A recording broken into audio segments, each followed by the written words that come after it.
अस्सलामु अलैकुम वरहमतुल्लाह वबरकातुहू। सलाहुद्दीन अय्यूबी एक ऐसी शख्सियत जिन्हें दुनिया फातेह बैतुल मुक़द्दस के नाम से जानती है, लेकिन शायद आपको पता नहीं, मिस्र के गवर्नर बनने से बैतुल मुक़द्दस को सलीबियों से आज़ाद कराने तक हर कदम पर सलाहुद्दीन अय्यूबी को कितनी मुश्किलों और मशक्क़तों का सामना करना पड़ा था। सामने सलीबी दुश्मन तो थे ही, लेकिन अपने सफ में ही खड़े गद्दारों से भी सलाहुद्दीन अय्यूबी को दो चार होना था। आज के इस वीडियो में हम एक ऐसे वाक़या, एक ऐसी हकीकत पेश करने जा रहे हैं जिससे आपका ईमान इंशाअल्लाह और बढ़ेगा। ये बात है सलाहुद्दीन अय्यूबी के मिस्र के गवर्नर बनते ही पहली जंग के बारे में। और उस जंग की खुसूसियत ये है कि सलाहुद्दीन अय्यूबी ने उस जंग को बिना लड़े, बिना अपना एक भी सिपाही शहीद कराए, सिर्फ अपनी इंटेलिजेंस के बल पर जीती थी। इतने बड़े सलीबी लश्कर को शिकस्त दी थी कि अगर वो लश्कर मिस्र में उतर जाता तो पूरा मिस्र तहस नहस, तबाह और बर्बाद हो जाता। चलिए सुनते हैं सलाहुद्दीन अय्यूबी की मिस्र में सलीबियों से पहली जंग की रुदाद। ये बात है अंग्रेजी साल 1169 की, जब सलाहुद्दीन को उनके चचा के इंतकाल के बाद सुल्तान नूरुद्दीन जंगी ने मिस्र का गवर्नर इंचार्ज बनाया था। ये वो दौर था जब मिस्र के हुक्मरान और आला अफसर बस नाम के ही मुसलमान रह गए थे। ऐश व इशरत, नाच गाना, नशा शराब, ये सब मिस्र के आला महफिलों की जीनत बनी हुई थी। और इसके बरअक्स सलाहुद्दीन अय्यूबी के जहन में हुक्मरानी के मायने बादशाहत नहीं, बल्कि इस्लाम की पासबानी और कौम की अजमत और फलाह बहबूद थी। सलाहुद्दीन अय्यूबी के मिस्र के गवर्नर बनने की खबर से सबसे ज़्यादा तकलीफ मिस्र के फातिमिद सल्तनत के खलीफा अल अदीद के खुसूसी बॉडीगार्ड दस्ते के चीफ जौहर नाजी को हुई।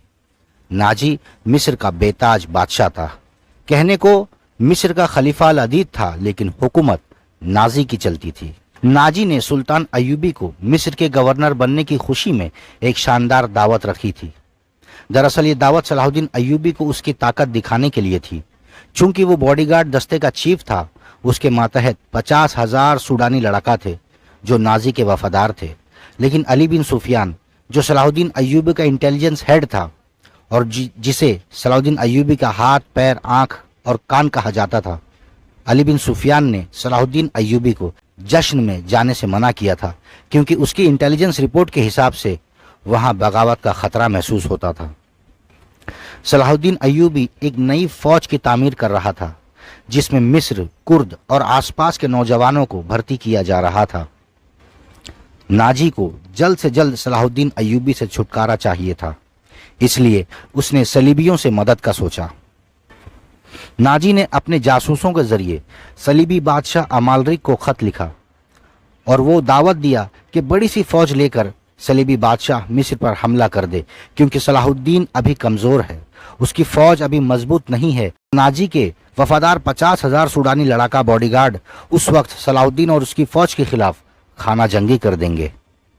नाजी के खबरी बस भेष बदल कर रात के अंधेरे में अमालरिक तक ये पैगाम पहुंचाने निकले ही थे कि नाजी के हरम से एक लड़की निकली और सलाहुद्दीन अय्यूबी और अली बिन सुफियान से मिलने चली। लेकिन रास्ते में किसी ने उस पर जानलेवा हमला कर दिया। किसी सूरत वो लड़की सलाहुद्दीन अय्यूबी और अली बिन सुफियान से मिली और उन्हें नाजी की हरकत के बारे में बताया, खबरियों और पैगाम के बारे में पूरी तफसील बताई। मगर वो लड़की ज़्यादा देर जिंदा न रह सकी।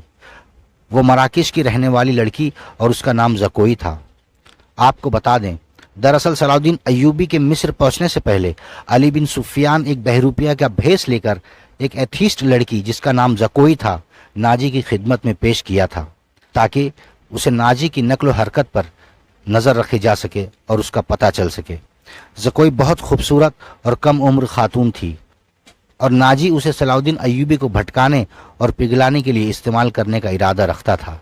इसलिए ज़कोई को अच्छी तरह स्पेशल ट्रीटमेंट और ट्रेनिंग दी जाती थी। मगर अली बिन सुफियान ये चाल नाजी के खिलाफ चल चुका था। सलाहुद्दीन अय्यूबी के सिपाही ने नाजी के मुखबिरों को रास्ते में पकड़ लिया और उन्हें वापस मिस्र ले आया। उनके पास नाजी का खत मिला, जिसमें उसने मिस्र और सलाहुद्दीन अय्यूबी के खिलाफ अचानक हमले का पूरा प्लान बनाया था। अली बिन सुफियान और सलाहुद्दीन अय्यूबी ने बड़े ही चालाकी से उस खत की हमले की तारीख बदल दी और अपने सिपाहियों के जरिए वो खत अमालरिक तक पहुंचाया और उन्हें अमालरिक का जवाब भी मिला। बीच सलाहुद्दीन अय्यूबी ने खुफिया तरीके से नाजी और उन मुखबिरों को मौत के घाट उतार दिया और खुफिया तरीके से उनकी लाश को दफना दिया। तयशुदा तारीख पे बादशाह अमालरिक अपने दूसरे मातहतों के साथ एक बड़ी फौज लेकर समंदर के रास्ते मिस्र का रुख किया। यहाँ सलाहुद्दीन अय्यूबी पहले से ही अपनी सिपाहियों को सलीबी लश्कर के घात में लगा दिया था। नाजी के 50,000 सूडानी लड़ाका को इस तरह दूसरे खित्ते में डिवाइड कर दिया कि उनकी ताकत खत्म हो चुकी थी।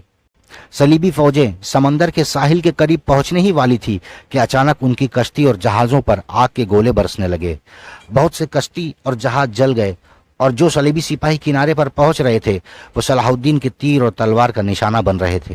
बादशाह अमालरिक सूरत हाल देखकर वापस भाग खड़ा हुआ, लेकिन अक्सर सलीबी लश्कर मारे गए, पकड़े गए। उनके हथियार रसद का सामान सलाहुद्दीन अय्यूबी के हाथ लग गया था और इस तरह इंटेलिजेंस की बुनियाद पर बिना लड़े 4 मुल्कों की सलीबी फौज को सलाहुद्दीन अय्यूबी ने शिकस्त दी। ये मिस्र गवर्नर बनने के बाद सलीबियों की सलाहुद्दीन अय्यूबी से सबसे बड़ी और पहली फतह थी। ग्रीस, सिसिली और रोमन फौज तीनों मिलकर हमला करने आए थे। अगर ये हो जाता तो यकीनन मिस्र सलीबियों के हाथों में होता, मगर अल्लाह सुब्हानहू व तआला को सलाहुद्दीन से बैतुल मुक़द्दस आज़ाद कराना था, इसलिए सब सलीबी मिलकर भी अल्लाह के इस अजीम सिपाही का बाल भी बाका न कर सके। और इस जंग के फौरन बाद ही सलाहुद्दीन अय्यूबी ने अपनी सबसे गद्दारों को सबक सिखाना शुरू किया और बस महज 2 ही साल में मिस्र पर फातिमिद सल्तनत का खात्मा हुआ और अय्यूबी सल्तनत का परचम बुलंद हुआ। 1171 में मिस्र अय्यूबी सल्तनत के मातहत आ चुकी थी। अय्यूबी ने 16 साल लंबे जंग, जद्दोजहद और इंतजार के बाद में सलीबियों से किबला अव्वल यानी बैतुल मुक़द्दस को आज़ाद करवाया। ये वाक़या इनायतुल्लाह अल्तमश की किताब दास्तान ईमान फरोशों से लिया गया है, जो सलाहुद्दीन अय्यूबी के मिस्र के गवर्नर बनने से उसके इंतकाल तक के वक्त के तारीखी बातें बताती है। इस ईमान अफरोज़ और सलाहुद्दीन अय्यूबी की पहली फतह की कहानी दूसरों को भी ज़रूर शेयर करिए। ज़िक्रा इस्लामिक सेंटर पे हमने और भी बहुत से दिलचस्प वीडियो बनाए हैं, जैसे अल्लाह ने अपने लिए नाम अल्लाह क्यों चुना और आज के दौर के हिसाब से लोग इस्लाम के खिलाफ क्यों हैं, एक्स मुस्लिम्स का फितना क्या है। तो इस तरह की वीडियो हमने अपने चैनल पर डाल रखी है, वो भी आप लोग ज़रूर से देखिए और दूसरों के साथ भी शेयर करिए।